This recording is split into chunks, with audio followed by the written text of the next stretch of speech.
자, 다시 한번 함께 아멘으로 하나님을 예배하겠습니다. 할렐루야. 자, 오늘도 같은 말씀 앞에 서는 우리 모든 예배자 분들을 예수님의 이름으로 환영하고 축복합니다. 자, 지금 우리는 굳이 따지자면 이제 성령 강림절, 금년엔 6월 5일이 성령 강림절입니다.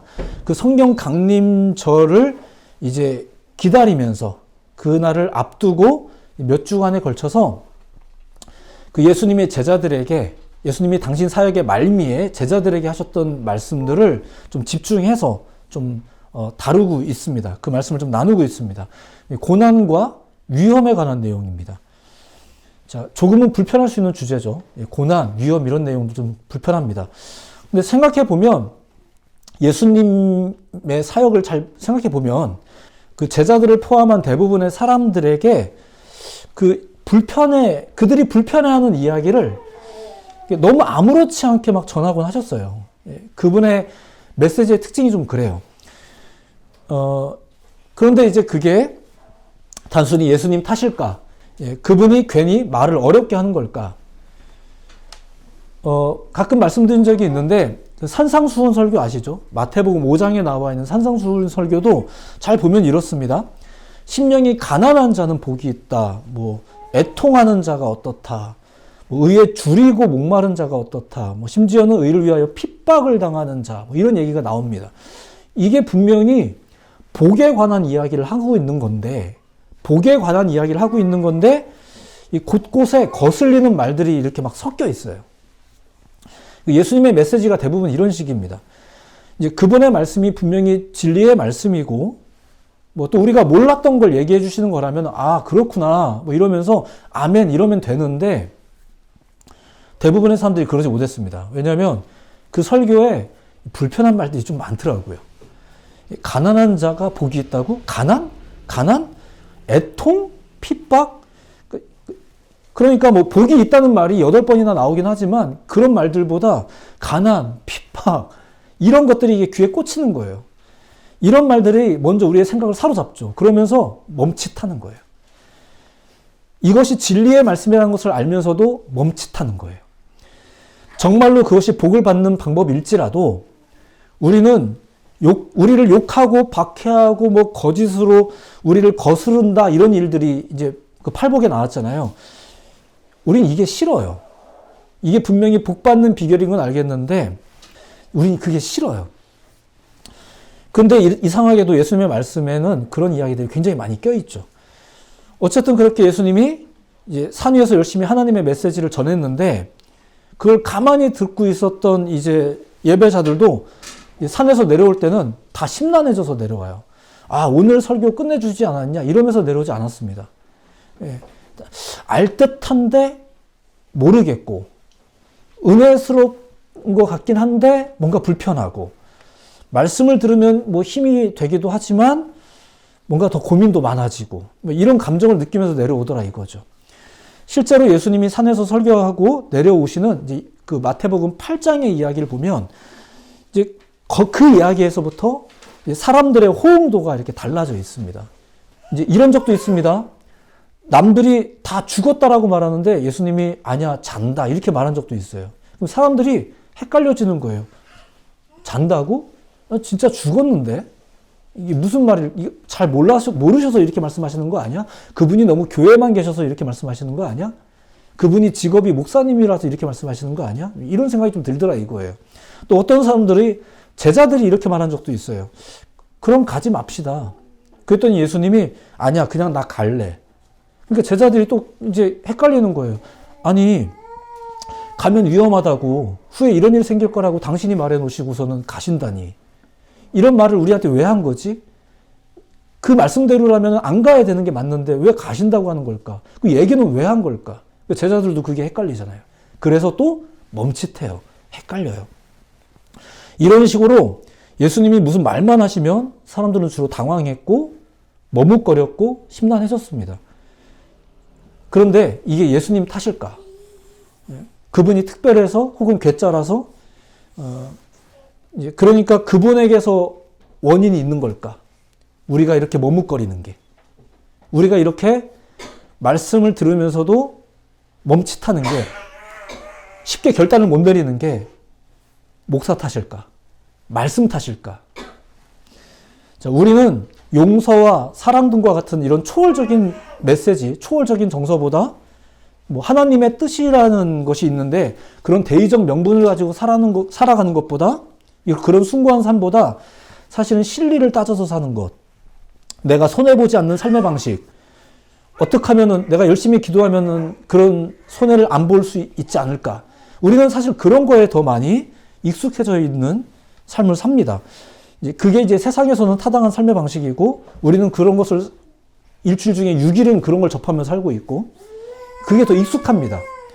그래서 예수님이 하시는 진리의 말씀이 분명히 뭐 진리인 것 같긴 한데 그런 우리와 충돌이 자꾸 일어나는 거예요.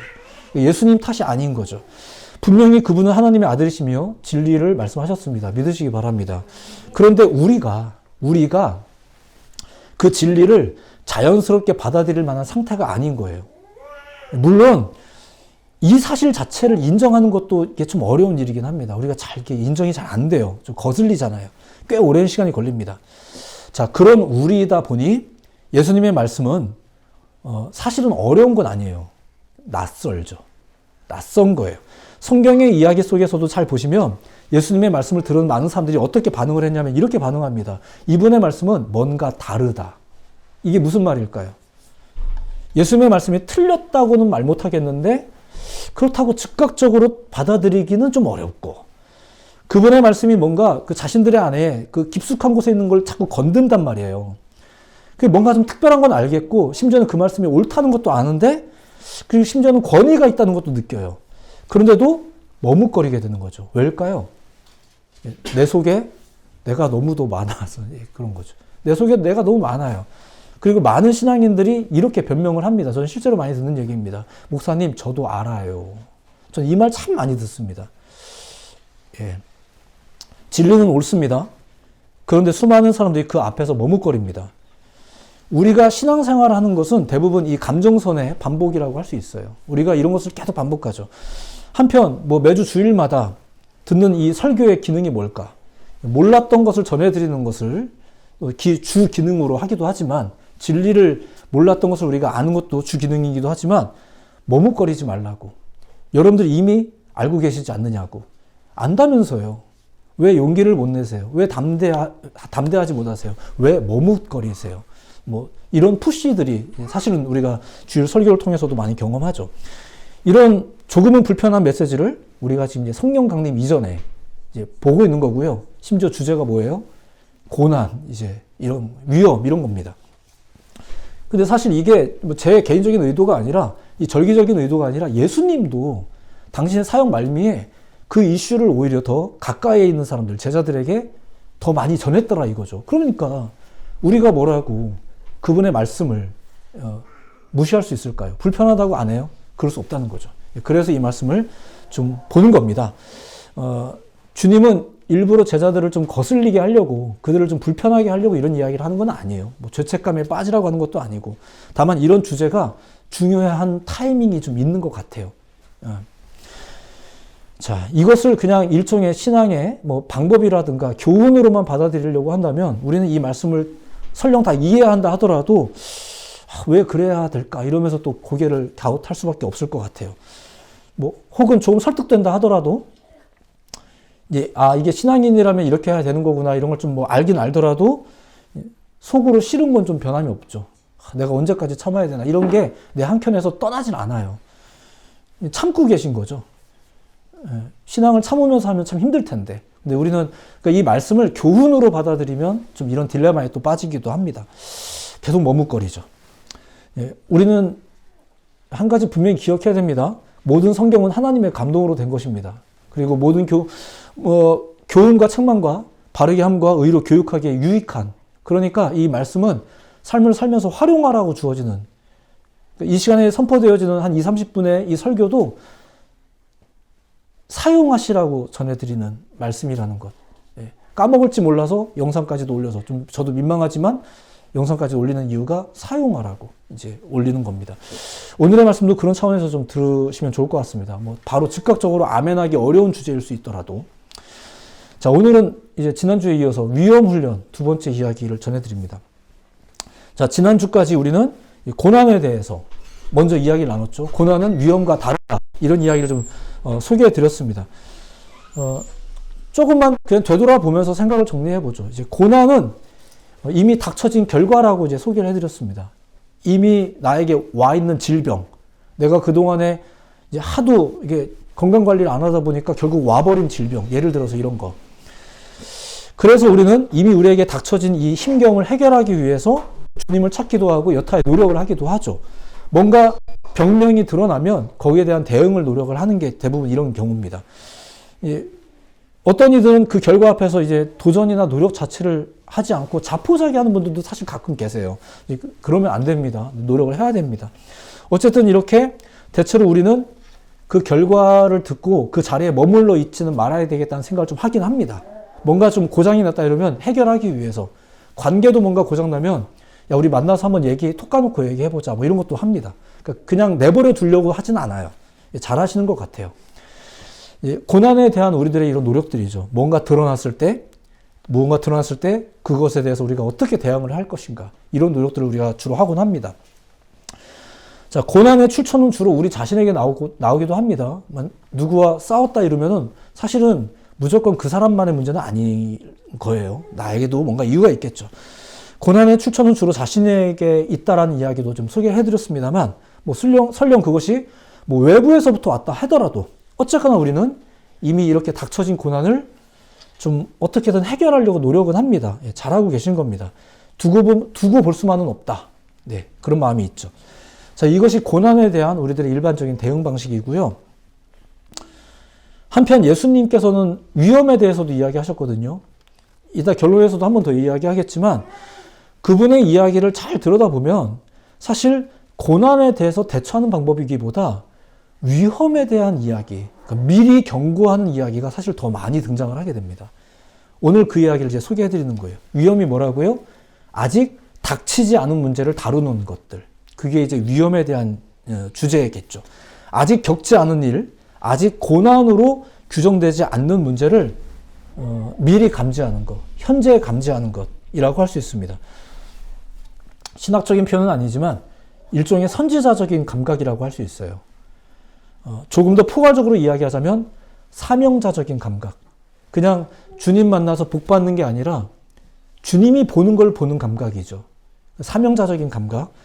미리 아는 것.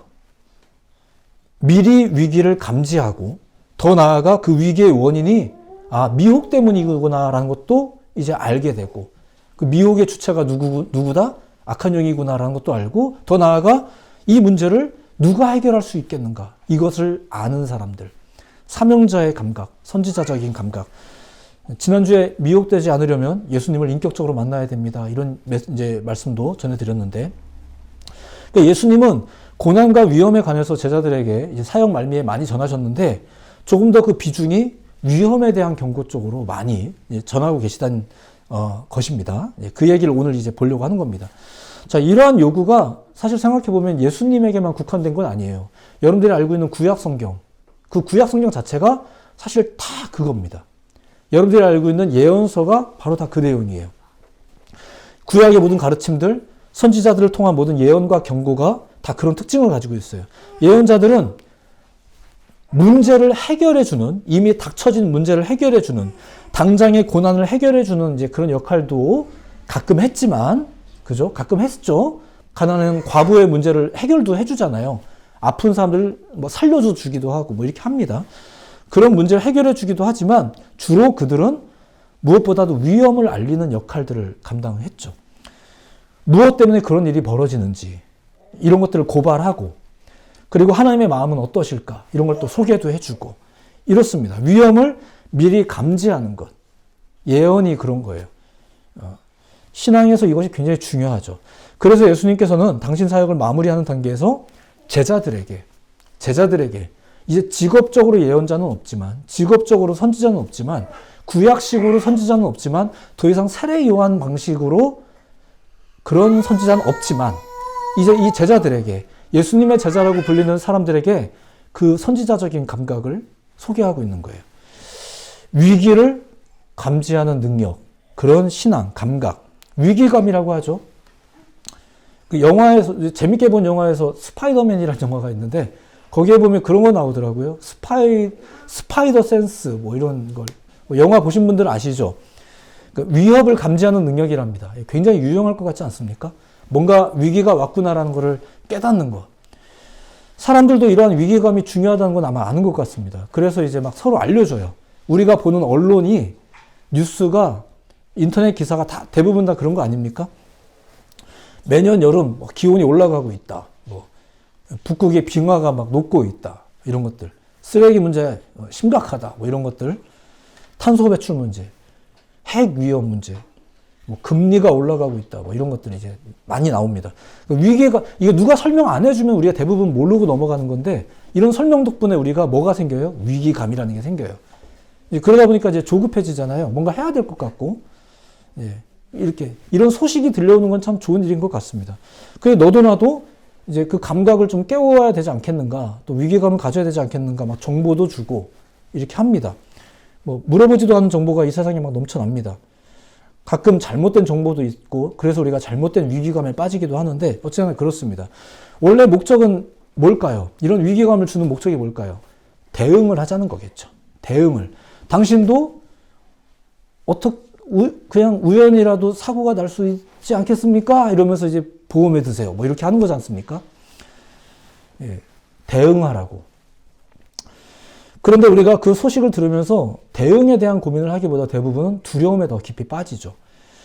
사실상 대안을 제시해 주지도 않을 뿐더러 그 대안이 적절한지 우리가 확신도 못 느끼잖아요. 그러다 보니까 우리는 계속 불안하기만 해요.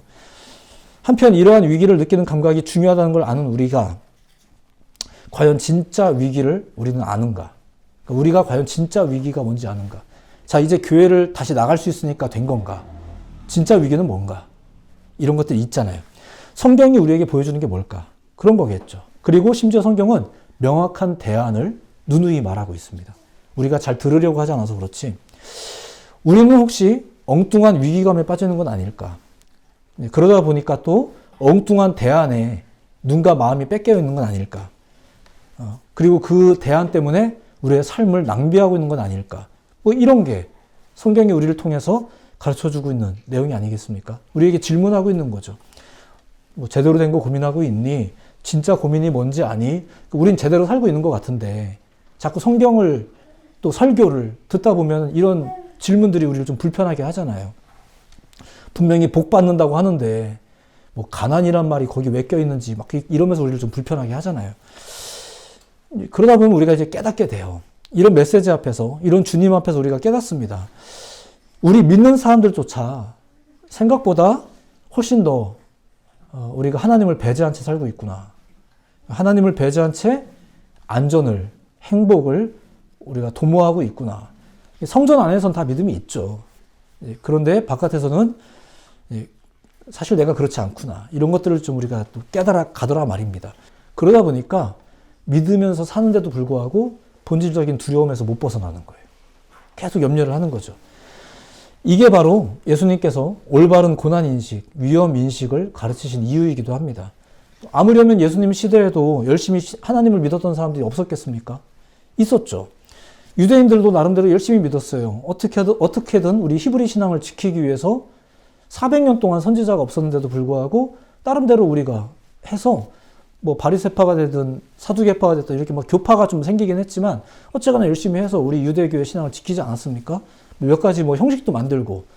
근데 이제 주님이 오셔서 본질적인 내용으로 그 판을 좀 뒤집으셨죠. 예수님은 당신의 제자들이 진정한 위기감을 좀 가지길 원하셨어요. 예수님께서 제자들에게 권능을 부여하실 때도 뭐라고 부여하셨냐면 이렇게 부여하셨습니다. 한번 들어보세요. 그러나 귀신들이 너희에게 항복하는 것으로 기뻐하지 말고 너희 이름이 하늘에 기록된 것으로 기뻐하라. 이런 말씀하신 적이 있거든요. 이게 무슨 말이냐면은 기뻐하는 것도 뭐 때문에 기뻐해야 되는지를 좀 정확히 알아라 라는 얘기예요. 니네가 뭐 기도했더니 막 병 고쳐졌어요. 이걸로 기뻐할 게 아니라 하나님이 정말 살아계시는 거구나. 이걸로 기뻐하는 법들. 이런 거를 좀 알아야 되는데 우리는 별로 그 관심 없잖아요. 우리는 병이 고쳐지는 게 중요한 거고 우리는 그런 게 중요하다 보니까 가끔 이제 마치 그런 거랑 비슷해요. 선물을 들고 온 아빠에게서 아빠하고 환영했는데 그 손에 들려있는 그 선물을 딱 낚아채고 자기 방으로 뛰어가는 것과 비슷해요. 예, 약간 그런 느낌이죠. 저희 집에 그런 강아지 한 마리가 있거든요. 그래서 예, 이런 게 있어요. 예, 우리는 뭘 보고 있는 걸까요? 우리의 위기감은 어디에, 우리의 기쁨은 어디에 있는 걸까요? 자, 권투 선수로 좀 예를 들어드리고 싶습니다. 권투 선수 아시죠? 예, 권투라는 스포츠는 상대방을 때려서 쓰러뜨리면 이기는 그런 경기, 그런 스포츠입니다. 자, 그래서 그들은 무엇보다 상대방을 쓰러뜨리기 위해서 때리는 훈련을 열심히 한다고 그래요. 이제 뭐 여러 가지 방법이 있겠죠? 근데 아시다시피 맞는 훈련도 한답니다. 왜 그럴까요? 상대방의 공격을 받아도 넘어지지 않기 위해서겠죠. 자, 이 이야기의 비밀을 들으셨습니까? 상대방의 공격을 받아도. 안 맞으면 되지 않나? 뭐 이럴 수 있죠. 안 맞기 위한 훈련도 많이 한다고 해요. 당연히 피하는 훈련도 하는 거죠. 뭐 누구나 다 안 맞으면 최고라고 생각을 하겠죠. 이게 베스트라고 생각할 겁니다. 그런데 왜 맞는 훈련을 할까요? 맞을 수 있다는 걸 알기 때문에 그래요. 권투 선수들은 자기의 승리를 위한 여러 가지 전략이 있지만 그럼에도 불구하고 내가 맞을 수 있다는 것을 인정하는 게 권투 선수들이래요. 권투 선수들은 그 스포츠의 특성을 따라서 아예 그걸 미리 인정해버리는 거죠. 안 맞을 수 없구나. 그래서 맞는 훈련도 한답니다. 당연히 맞으면 위험하겠지만 어떻게 하면 좀 덜 아프게 맞을까부터 해서 뭐 여러 가지로 맞는 훈련을 합니다. 위험 훈련이라는 이 설교가 위험을 완전하게 모면하기 위한 설교일까? 아닐 겁니다.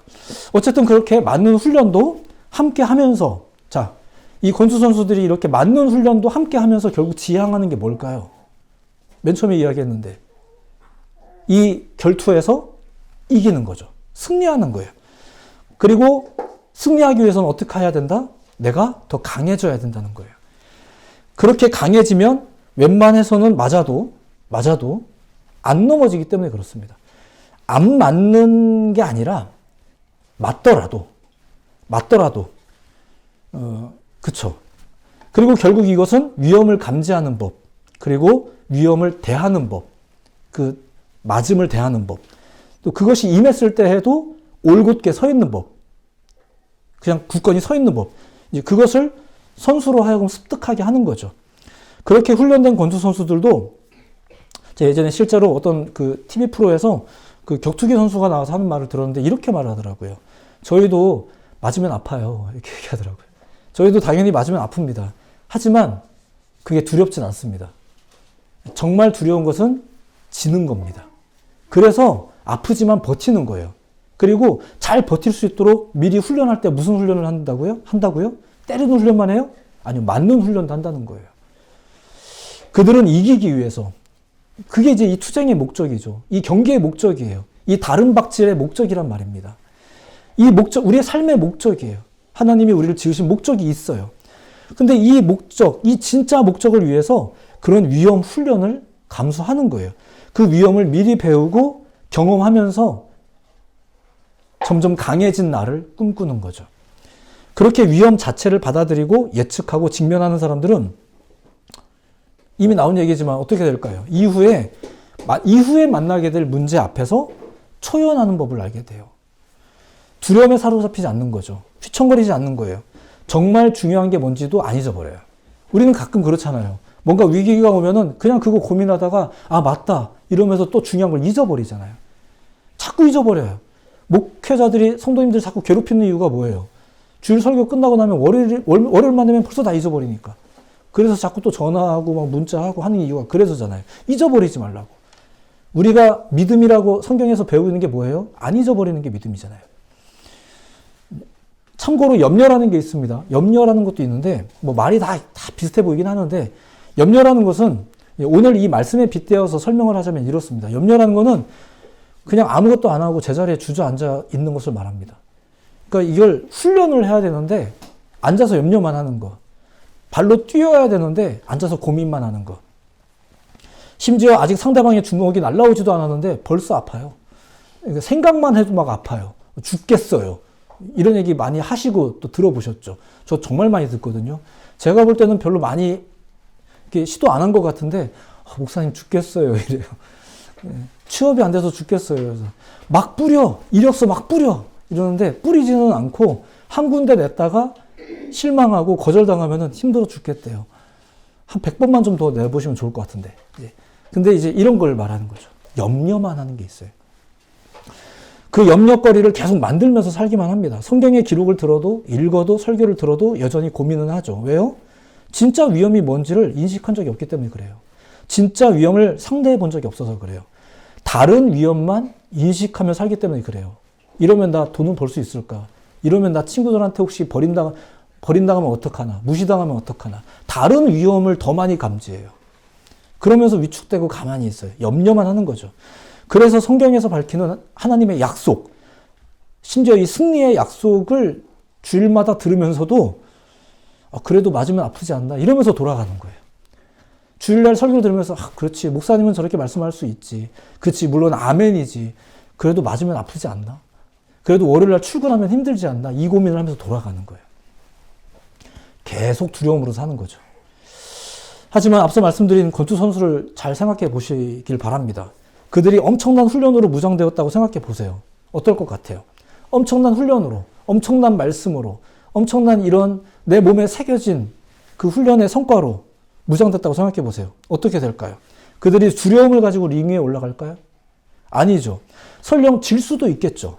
어떻게 매번 이깁니까? 질 수도 있겠죠. 하지만 질 거라는 생각으로 링 위에 올라가진 않아요.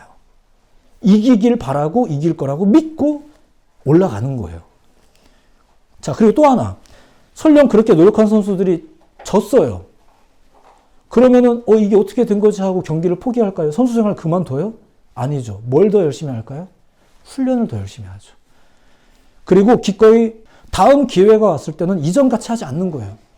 근데 우리는 다음 기회가 와도, 그래도 내가 이거 못 버리겠는데 이러면서 똑같은 일을 또 반복해요. 그러면 또 다음 기회에 가셔야죠. 또 패를 또 하나 늘리셔야 될 수도 있는데, 아무튼 그렇습니다. 선수들은 어쨌거나 난 반드시 이러면서 링에 올라가진 않아요. 승리를 기대하며 소망하며, 그리고 그 기다림의 시간 동안 열심히 훈련하며 그렇게 생활하죠. 두려움? 이제 그런 건 아무것도 아니죠. 물론 가끔 겁나긴 해도 그것 때문에 내가 휘청거리진 않아요. 말씀을 정리합니다. 고난이 뭔지, 고난 훈련이 뭔지, 또 이제 이런 위험 훈련이 뭔지, 이런 이야기를 좀 괜히 어렵게 말씀드리고 있는 것 같습니다만, 위험 훈련이라는 것은 위기감에 대한 훈련일 것입니다. 사실 이 시대도 여러분들에게 많은 위기감을 주고 있습니다. 하지만 우리가 가져야 될 진정한 위기감은 뭘까? 이것이 오늘의 이야기겠죠. 오늘 말씀에 보면은 이런 말씀이 나와 있어요. 1절에 보면 이런 표현이 있습니다. 눈으로만 보시면 내가 이것을 너희에게 이름은 이라고 말을 떼세요. 여기서 이것이라는 게 뭐냐면은 대부분 많은 신학사들도 다 그렇게 공통되게 이야기하고 있는데, 이제 제자들이 이 세상에서 앞으로 받게 될 미움과 핍박, 이것에 대해서 예수님이 미리 말했거든요. 그걸 말하는 거예요. 내가 미리 말한 게 있지 않니? 그러니까 너희가 핍박을 받을 것이다라고 내가 미리 알려준 것은, 내가 그걸 미리 너희들에게 말한 것은 이런 뜻입니다. 왜 미리 알려줬답니까? 바로 뒤에 이어지는 구절이 실족하지 않게 하려고. 이게 그거예요. 실망하지 말고, 두려워하지 말고, 넘어지지 말라고. 그래서 미리 말했다는 거예요. 미리 말했다는 거예요. 미리 듣고 겁먹어서 도망가라고 한 게 아니라, 미리 듣고 겁먹어서 괜히 염려만 하라고 알려준 게 아니라, 괜히 예배 분위기 우울해지라고 이런 얘기 한 게 아니라, 오히려 더 담대하라고 하는 거죠. 그 이후에 이어지는 설명이 그런 내용이에요. 너희가 출교당할 수도 있다. 너희를 죽이려고도 한다. 그러면서도 그들이 말하기를 자기들이 옳다고 너희들에게 말할 거다. 오히려 여러분들에게 니네가 이다냐 이렇게 말할 수도 있다. 이런 얘기를 하시는 거예요. 그 원인도 말합니다. 3절에 그들이 아버지와 나를 몰라서다 이렇게 말해요. 내가 이것을 너에게 미리 말한 것은 너희가 그런 위기감을 가지고 살아야 되는 거야. 이런 얘기입니다. 후에 그런 때가 되면 내가 미리 말했다는 것을 너희가 기억해낼 거야. 처음에 내가 왜 이런 말 안 했는 줄 알아? 그때는 내가 너희랑 같이 있었잖아. 근데 이제는 내가 부활 승천할 건데 너희가 이건 기억해야 되지 않겠니? 라고 말하고 계신 중이에요. 이후에 또 성령이 오시겠지만, 우리는 함께 있을 때보다 이제 부활 승천하시게 될 날이 다가오면서 예수님이 왜 제자들에게 이런 종류의 이야기를 많이 하셨는지를 좀 생각하셔야 돼요. 물론 저도 제가 떠나려고 이렇게 얘기하는 건 아니고요. 성령 강림절 가까워서 얘기하는 거예요. 이제 예수님께서 이런 시기에 말씀하셨다는 걸 그냥 권투 선수가 되었다가 중요한 게 아니죠. 강해져야 돼요. 그냥 나는 그리스도인이다가 충분한 건 아닙니다. 강해지셔야 됩니다. 그래서 주님이 이런 말씀을 하시는 거예요. 그래서 교훈과 책망과 바르게 함과 의로 교육하기에 유익한 성경을 우리에게 주신 거예요. 그래서 성령을 주신 거예요. 그래서 같은 말씀을 듣는 사람들과 전하는 사람들을 우리에게 주신 거예요. 위기감을 가르치는 세상 속에서 진짜 위기감이 뭔지를 말씀을 통해서 배우시기 바랍니다. 그것이 우리를 더욱 두려움에 빠지게 만드는 게 아니라, 설교 듣고 나면은 더 고민하게 되는 게 아니라, 그것이 더 우리를 강하게 할 것이고 우리를 하여금 도전하게 할 것이기 때문에 그렇습니다. 더 담대하게. 저는 많은 젊은이들이 고등학교를 졸업하면서 청년부 올라오면서 위로를 바라는 걸 전 많이 들었습니다. 많이 고단했다 이거죠. 물론 되게 고단했을 것 같아요. 교회를 다니는 이유가, 신앙을 가지는 이유가 위로받고 싶어서 다니시는 분들이 많으세요. 위로가 있음을 믿으시기 바랍니다. 근데 위로만이 아니고요. 강해지셔야죠. 금년 1월과 금년 12월 여러분들의 신앙이 달라지셔야죠. 예. 예수님이 왜 계속 가르치셨겠어요? 왜 계속 우리에게 말씀하시겠어요? 왜 들었던 말씀을 우리는 살면서 계속 들어야만 하겠어요? 성장뿐만 아니라 성숙을 위해서 우리가 이런 말씀들을 접하고 있는 거겠죠. 위기감을 가지시기 바랍니다. 일주일 동안 괜한 고민에 빠져 산다 이게 아니라 우리가 크리스찬으로서 느낄 수 있는 위기감. 이 시대에 우리가 이제 다 풀렸다. 괜찮아. 막 이러면서 막 우리가 돌아다니면 이제 되는 건가. 뭐 이런 질병에 대해서뿐만 아니라 신앙에 대해서도 우리는 어떤 위기감을 가지고 살고 있는가. 이것을 위험 훈련이라는, 사실 성경에는 없는 표현이지만 이런 표현으로 2주간 말씀을 전해드린 것입니다. 깨어 있으란 이야기입니다. 우리 믿는 사람들이 그렇게 영적으로 깨어서 남들은 보지 못하는 것을 또 볼 줄 아는 안목을 가지고 한 주를 살아가시길 예수님의 이름으로 축복해 드립니다. 오늘의 말씀을 기억하며 또 한 주를 살아가실 때 하나님의 영이 여러분들과 함께 하시기를 다시 한번 예수님의 이름으로 축복해 드립니다.